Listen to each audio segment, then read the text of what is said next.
it was announced yesterday that Ohio State and Indiana, noon kickoff. Now, obviously, Ohio State, Michigan is always a noon kickoff, but Ohio State, Penn State was a noon kickoff. That's why the whiteout, which is typically a night game, was the Penn State Washington game on Peacock last week.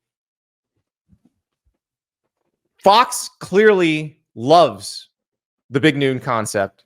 They love putting that best game at noon. The fan bases are sick of it. Ohio State is going to play how many noon games this year? Yeah, I mean, every big game they've played this year has been at noon. Yeah, it. So they're frustrated. Which I guess is fans two. Who go to games want to tailgate, and they do not want to. They don't want to tailgate with eggs. Yeah.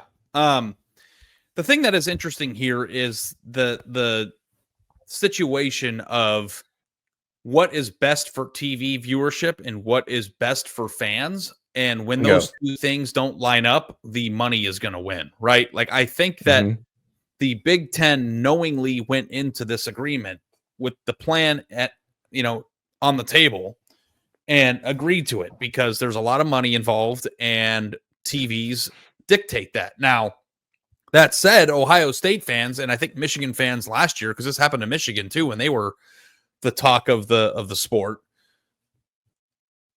are upset about it. And I think that the reason why you're upset is because you want to have the late night, big time Tiger Stadium type atmosphere as the best home field advantage you can to help your team win. So the question, I guess, isn't so much should the fans be upset. The fans have a right to be upset. Of course they do. Fans are the ones who consume the product. If they don't like something, they're allowed to not like it. But do you think that it puts the teams that are constantly being chosen for Big Noon at a competitive disadvantage because they're not able to harbor the best atmosphere possible as a result of this? Well, they are collecting the most money because the Big Ten makes the most money. So that's the trade-off. Now, Joel Klatt, who is one of the broadcasters on Fox, he went to X last night and basically wrote out a defense of this, which I appreciate Joel doing this because he understands the business part of it and he's acknowledging the business part of it. And he said, lots of talk about Big Noon Saturday. Here's some things I think you should know. Big Noon Saturday has been the most watched college football window for the last few years. Last year, our window averaged almost 7 million viewers a game. I will be curious to see if it still does, or does that SEC primetime ABC window take over? We'll find out. We won't know till the end of this year. Fox Sports saw a clear opportunity to build value in the sport by creating a third window for premium college football. That clearly worked. The Big Ten entered the partnership with 3 network partners, and those partners have exclusivity in that preferred window. And Joel says, prior to Big Noon, this window in CFP was non-existent. It wasn't non-existent, but it was the dumping ground for bad games. Like, I used to always joke about this. Ari, you remember before Big Noon kickoff started happening, you'd be watching College Game Day on ESPN. They're at the site of the biggest game in the country. The crowd is going berserk. But that game wasn't starting until 3:30 or 7 or 8. But their crowd is going to berserk. They pick the games. Lee Corso puts the mascot head on. You hear this massive roar from the fans, and then immediately it's like Illinois Purdue. You're in Champaign or Evanston, and you can hear individual people talking in the stands. Yeah. I think it makes sense. Like, it's smart to create a third premium window. And honestly, as somebody who watches football all day on Saturday, I like the idea that every window, it's like, okay, noon matters. We got a big game. All right. We got a huge game. This is going to be, it's harder for our jobs because we've got to be on the ball longer. I remember back when in those days, it was like, okay, I don't really have to lock in here until the 14 field and no playoff games at all. You didn't really have to lock into the sport until 3:30 when the big SEC game started.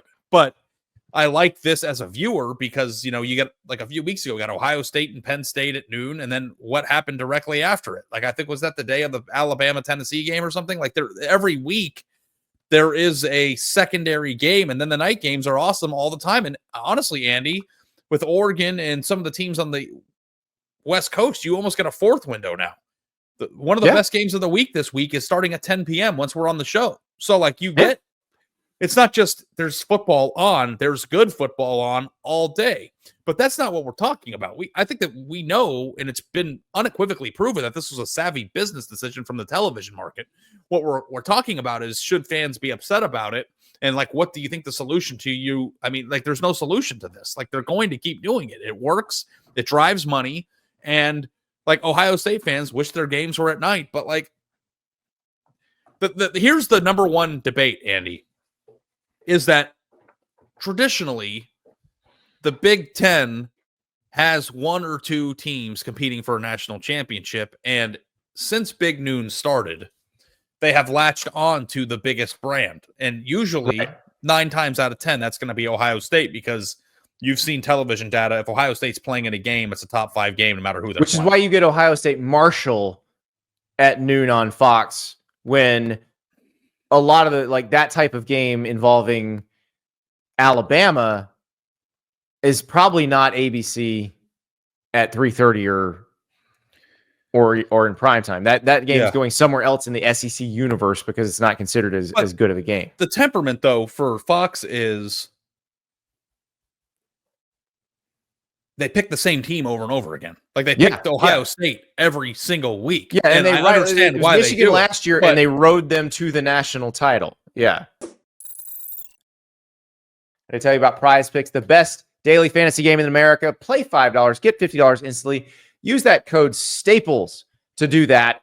And with Prize Picks, you're playing squares. You've got a player. He's got a stat category attached to him. You're seeing the squares from last night's Monday Night Football game.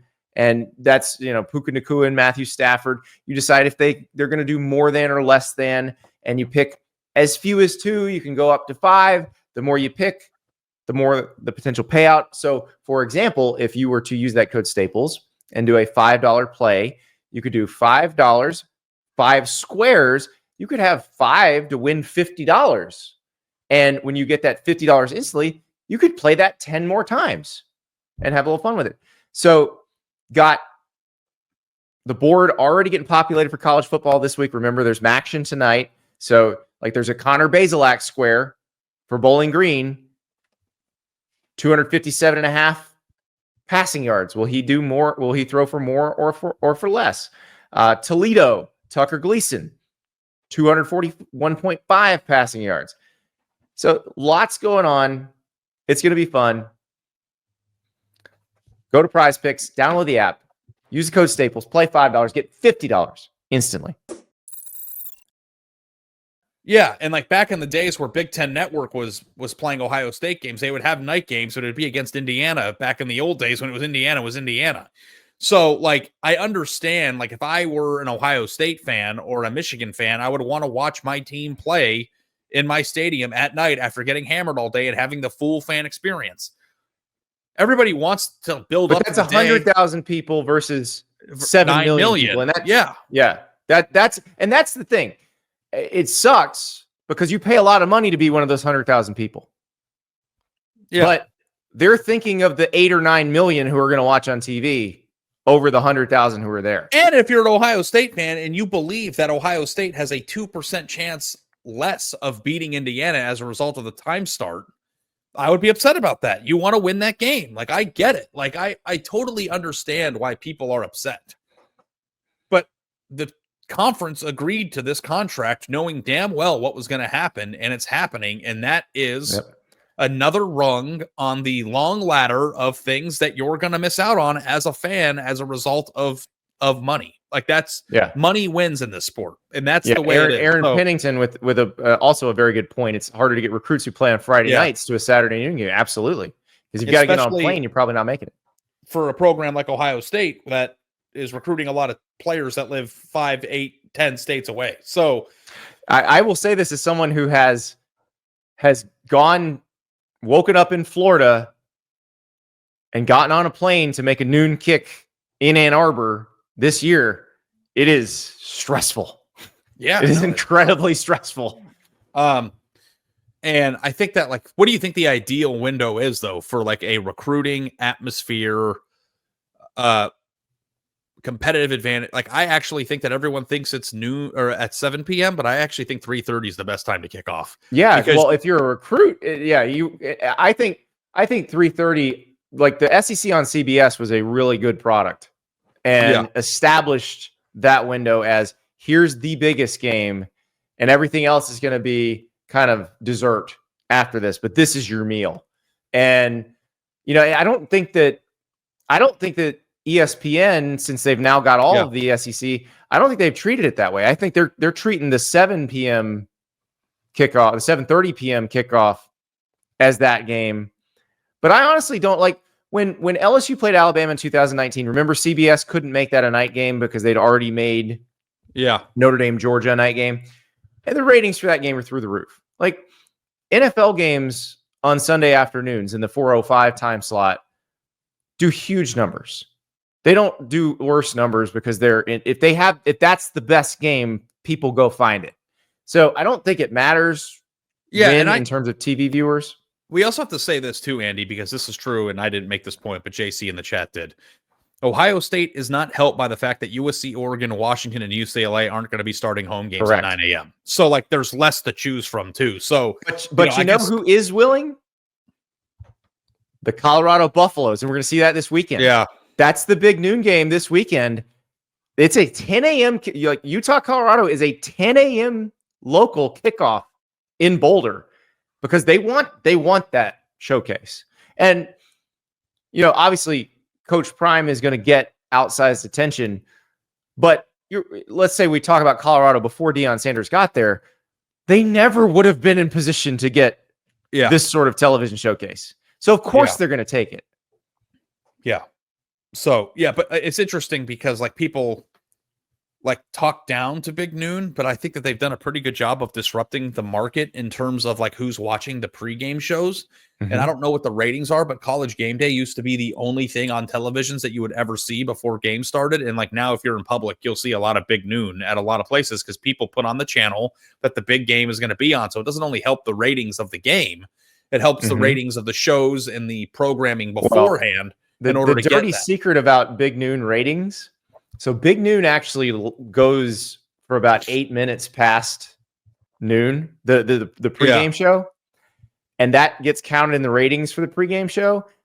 And it makes their ratings significantly higher because ESPN dumps out to whatever noon game is on ESPN at like 12:03. So that extra 5 minutes actually makes a big difference.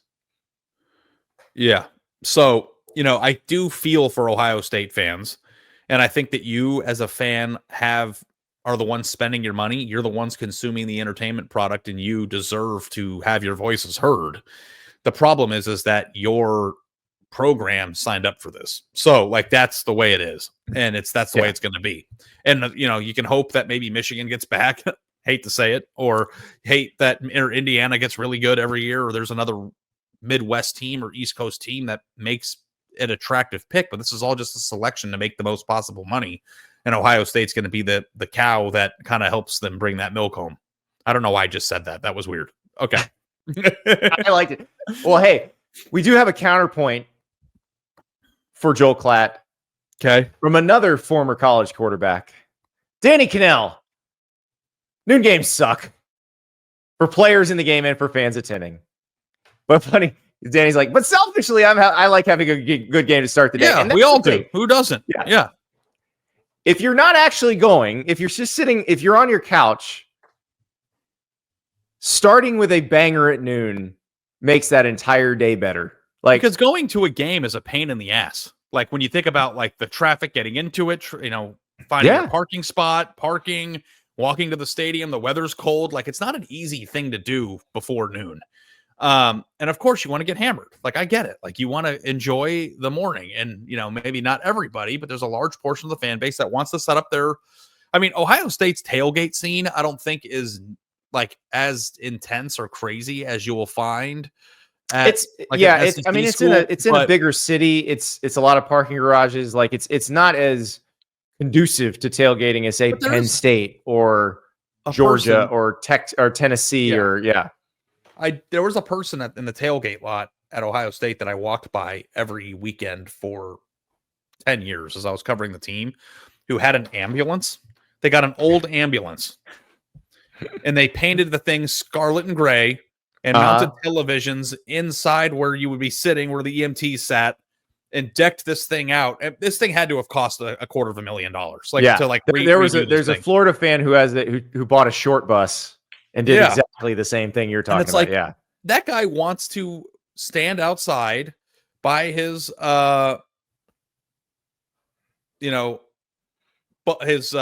paramedic unit and drink and have people come by, put the snacks out, watch the games, pull them. I understand why you'd want that. So anyway, no, it's frustrating, and for Ohio State people, I feel you, because it is every week for you. Now, it may be that thanks to Oregon, because look, Oregon, they're not going to play their home games at 9 a.m. local time, but they are going to get sent on the road to the Eastern and Central time zone, and they're going to have to play those games at noon Eastern. So the fact that Oregon's going to be nationally relevant most years, Washington, when Jed Fish gets him going, will be nationally relevant. USC, you think at some point will be nationally so I don't think it's just going to always be Ohio State. I think that's kind of the whole point of this. But right now, Ohio State is still the big dog in the league. One counter we have to say. Yes. Ohio State also gets chosen for the noon game when they're on the road. Right. So if you're upset about the home atmosphere when you have a big game, also know that they got to play Penn State on the road at noon too. And that is having covered games at at Penn State that Ohio State's played in. It's crazy at night there. So, and I'm sure it was crazy last weekend too, or 2 weeks ago when they played, but that's also a small benefit. So yeah. All right. This is a fun debate. We're not going to change anything because there's a lot of money in this. So it is what it is. But I'm glad we've given people a platform to get this off their chests, because I think they should get this off their chests. I still kind of like the good noon game. I don't want to go back to we're here in Evanston with 3 other people and this guy's reading a book. I'm good with what they do now.